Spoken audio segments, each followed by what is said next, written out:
So that's one warm-up activity strategy that you can use, and it involved making a shape. Yes?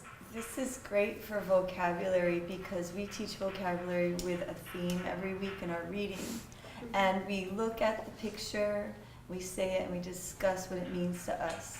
But to have a physical movement with it, we learn that in math, like parallel lines, you know.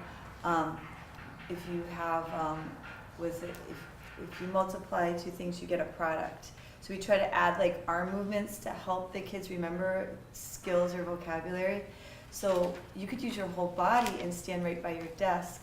And if the word's something like mana, you know, you could do, if you train them to count, and say, okay, let's do our vocabulary with body this time.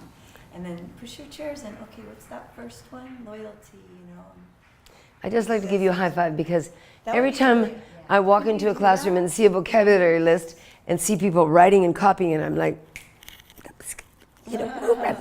So I totally agree with you, and it's also another reason why I am teaching this class, because I think it's such just vocabulary list if you just start with that. And we work in tribes like groups. So you could assign, after you teach the vocabulary with a paper, pencil, and a video, you say, okay, group one, your word is mana, and you're going to come up with a physical movement, and you're going to teach our class. So you give that direction to the children that they have to come up with the move. Because they came up with the move, they're going to remember what it means. So that one group of four is really going to nail that word down because they're going to have that. They created the movement themselves. If you take the time to come up with all the movements, they might laugh and be giggly, but if they have to focus and just do one as a group, at least you know that one's going to stick, and they also respect each group had to go through the same.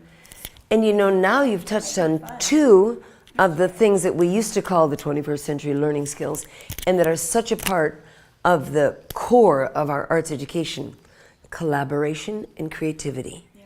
You've empowered them to be able to create something, and you've given them the opportunity to collaborate with each other.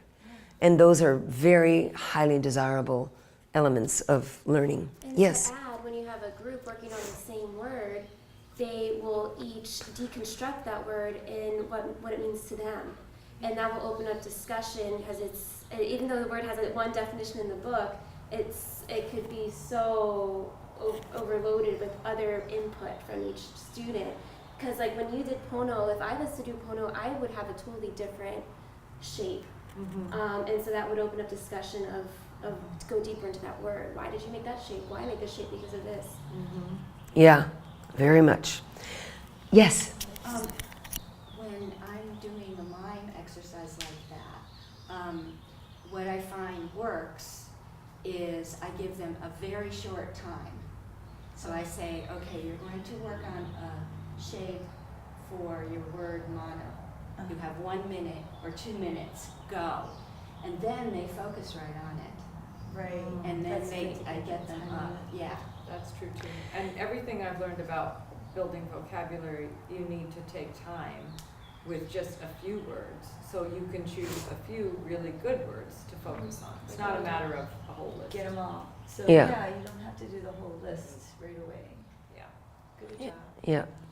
So that was a lot of beautiful discussion, and I benefited from it. So thank you all for sharing.